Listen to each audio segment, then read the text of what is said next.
নমস্কার দর্শক বন্ধুরা, রেস স্পোর্টসে আপনাদের সকলকে স্বাগত। এই সদ্য ইন্ডিয়া টিম কিন্তু প্র্যাকটিস করে বেরিয়ে গেল। আগামীকাল তারা ফিফা যে ওয়ার্ল্ড কাপ কোয়ালিফায়ার্সে তার গুরুত্বপূর্ণ ম্যাচে কিন্তু কুয়েতের মুখোমুখি হবে। কালকের ম্যাচটা ভারতকে জিততেই হবে যদি তাদের তৃতীয় রাউন্ডে যে যাওয়ার স্বপ্ন সেটা বজায় রাখতে হয়। আর আজকে কিন্তু বেশ কিছু সমর্থক বাইরে ছিলেন, তার মধ্যেই ছিলেন রুদ্রেশ পাত্র বলে একজন বাচ্চা সমর্থক। খুব বেশি হলে কত 7-8 বছর বয়স হবে রুদ্রেশের। সে প্রায় দীর্ঘ 2 থেকে আড়াই ঘন্টার উপরে দাঁড়িয়েছিল। কী জন্য না, শুধুমাত্র সুনীলের থেকে একটা যদি ছবি তোলা যায় সুনীলের সাথে বা তার থেকে একটা অটোগ্রাফ নেওয়া যায়। টিম প্রায় 6:30 পৌনে 7 নাগাদ ঢুকেছিল, সেই সময় সুনীল দিতে পারেননি।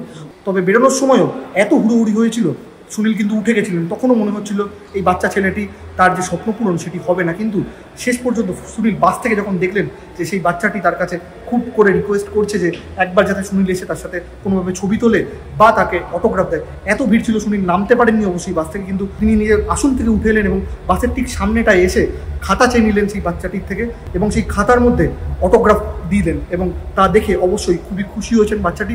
তার পাশাপাশি বাকি যারা সমর্থক ছিলেন তাদের থেকেও কিন্তু জার্সি নিয়ে বাসের মধ্যে সুনীল বেশ কিছু সই বিলোলেন। বোঝাই যাচ্ছিল সুনীল যথেষ্টই বিহল। আগামীকাল তার শেষ ম্যাচ, তার আগে এই একটা আবেগঘন মুহূর্ত আজকে কিন্তু জোহরতি ক্রীড়াঙ্গনের বাইরে তৈরি হলো, যেখানে সুনীল প্রত্যেককে মাঠ ছাড়ার আগে নমস্কার করে জানালেন যে তিনি কৃতজ্ঞ প্রত্যেকের কাছে যে তারা এসে তার জন্য রয়েছেন, তাকে এতদিন ধরে সমর্থন করছে। দীর্ঘ 19টা বছর, কম দিন তো হলো না, প্রায় 2 দশক সুনীল ভারতকে সার্ভিস দিচ্ছেন এবং এই ভালোবাসাটা তার প্রাপ্য সেটাও কিন্তু বলাই যায়। চলুন এখানে কি হলো, সুনীলকে কিভাবে সকলে অভ্যর্থনা জানাল, রেস স্পোর্টসের পর্দায় একবার দেখে নেওয়া যাক।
শুভভারতী ক্রীড়াঙ্গন থেকে শুভম মণ্ডলের সঙ্গে আমি সৌম্যজিৎ দে, রেস স্পোর্টস।